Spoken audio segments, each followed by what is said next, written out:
गरीब बहू को मिला एसी वाला कमरा।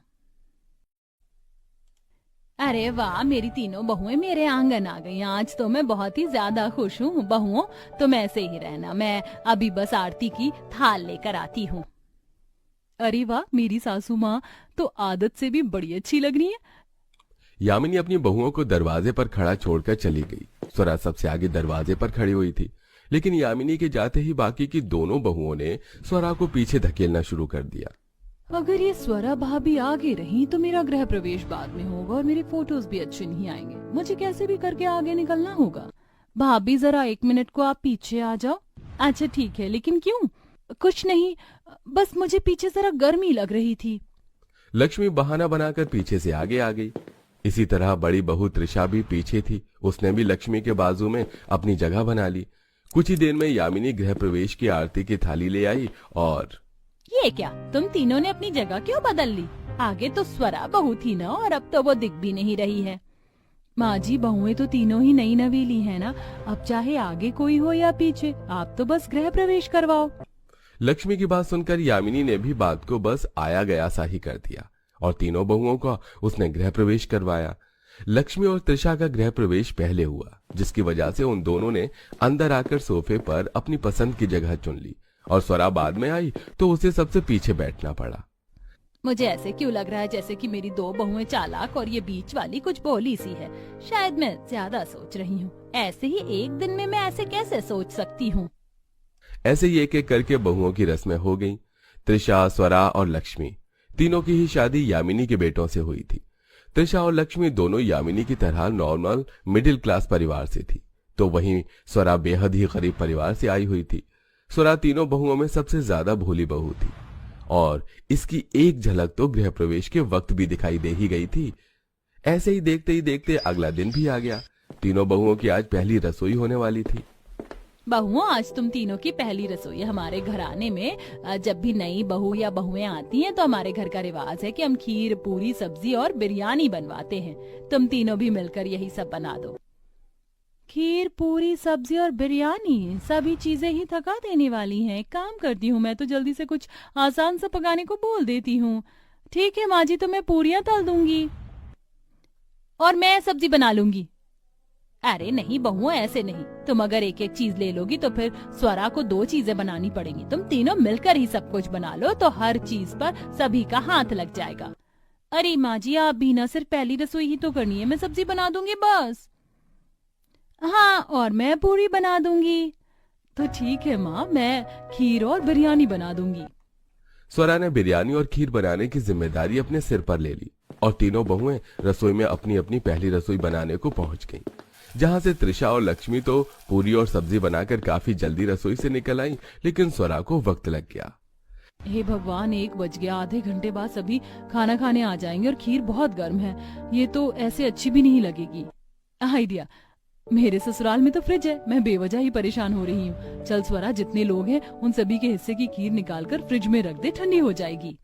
स्वरा ने जैसे सोचा वैसे ही किया। लगभग 1:30 बजे तक उसका सारा खाना बनकर तैयार हो गया।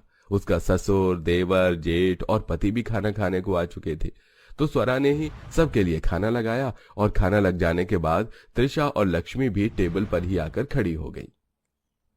वाह वाह भाई वाह, खीर के स्वाद का तो जवाब ही नहीं है। बहुत ही स्वादिष्ट और अच्छी बनाई है खीर बहू। शुक्रिया बाबा, आपको खाना पसंद आ गया, मतलब हमारी मेहनत वसूल हो गई। सही बोला। कितनी चालू हैं ये दोनों। खाना बनाया स्वरा ने और सारा क्रेडिट खुद भी लेकर जा रही हैं। यामिनी के उन दोनों की चालाकी की सारी भनक हो रही थी, लेकिन वो कुछ भी बोली नहीं। उसने तीनों बहुओं को बराबर का ही शगुन दिया और तीनों के बीच में कोई भेदभाव नहीं किया।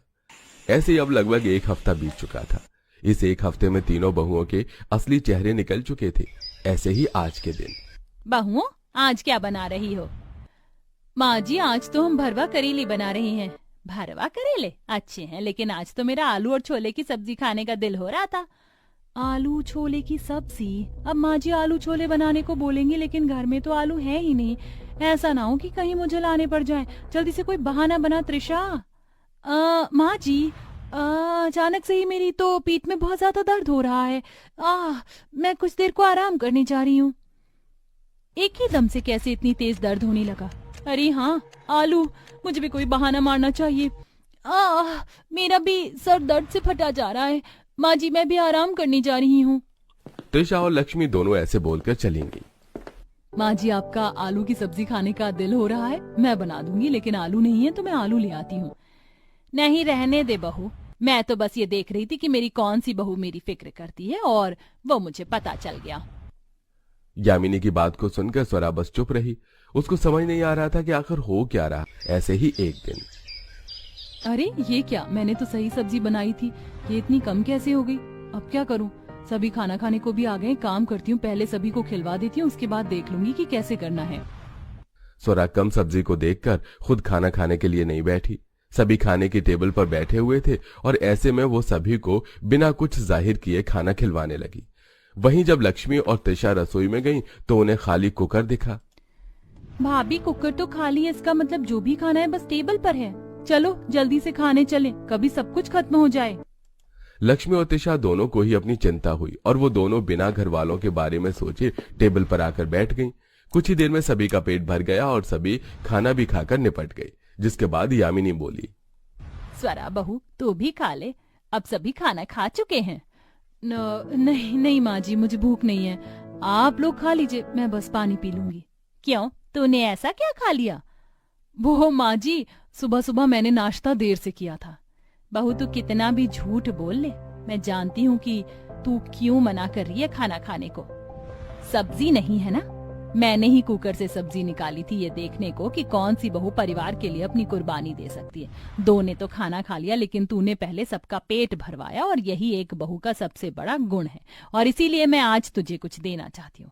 मेरे कमरे की बराबर में जो स्टोर रूम है ना, जिसे आज तक मैंने स्टोर रूम कहा है, ये उसकी चाबी है। जा और जाकर उसे खोल, आज से वो तेरा कमरा होगा।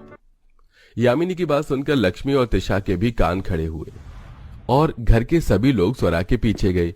जैसे ही स्वरा ने दरवाजा खोला तो सामने एसी वाला कमरा था, जो बाकी सारे कमरों के मुकाबले बहुत ज्यादा अच्छा था। सभी उसे देखकर चौंक गए और त्रिशा और लक्ष्मी बोली, माँ जी इसको क्यों इतना अच्छा कमरा दे रही हो? हाँ माँ जी, आपके लिए तो हम तीनों बराबर ही होने चाहिए। मेरे लिए तुम तीनों बराबर हो, लेकिन तुम जो हो तुम्हें उसका ही तो सिला मिलेगा। मेरी सबसे काबिल बहू स्वरा है, तो मैंने उसे ये कमरा दिया और इससे ज्यादा मैं किसी को कुछ नहीं बता सकती। यामिनी ने ऐसे बोलकर बात को खत्म कर दिया, लेकिन त्रिशा और लक्ष्मी को बात इतनी जल्दी समझ आने वाली नहीं थी। यामिनी के सामने तो वो चुप रही, लेकिन जलन की वजह से आधी रात को त्रिशा और लक्ष्मी स्वरा के कमरे में घुस आई और आकर उसके एसी के तार वगैरह काटने लगी। तभी कमरे की लाइट्स जल गई और तुम दोनों यहाँ क्या कर रही हो? समझ गई, तुम दोनों यहाँ स्वरा का एसी खराब करने आई हो ना? बोलो, शर्म नहीं आई तुम्हें? यामिनी की आवाजों से स्वरा की भी आंख खुल गई और क्या हो रहा है यहाँ? तुम दोनों ने आखिर दिखा ही दिया कि तुम किस मिट्टी से बनी हो। ढीठ की ढीठ जो कभी नहीं सुधर सकती है शायद। तुम दोनों को मैंने इसीलिए एसी वाला कमरा नहीं दिया था, क्योंकि कहीं ना कहीं मैं जानती थी कि तुम इसके काबिल नहीं हो, और आज तो ये साबित भी हो गया। बहुओं, मैं तुम्हारा यही चेहरा सामने लाना चाहती थी। क्या करोगी इस खराब एसी को और खराब करके? बोलो, मैं इतनी खुदगर्ज नहीं हूँ जो सिर्फ एक बहू को सारी सहूलियत दे दूं। ये एसी खराब है, इसीलिए ये कमरा बंद था, लेकिन इस बंद कमरे ने तुम्हारा असली चेहरा दिखा दिया। यामिनी की बात को सुनकर लक्ष्मी और त्रिशा दोनों की नजरें शर्म से झुक गई। उस दिन के बाद से फिर कभी उन्होंने चालाकी दिखाने या सिर्फ अपने बारे में नहीं सोचा। अब वो सुधर चुकी थी और सब कुछ ठीक हो चुका।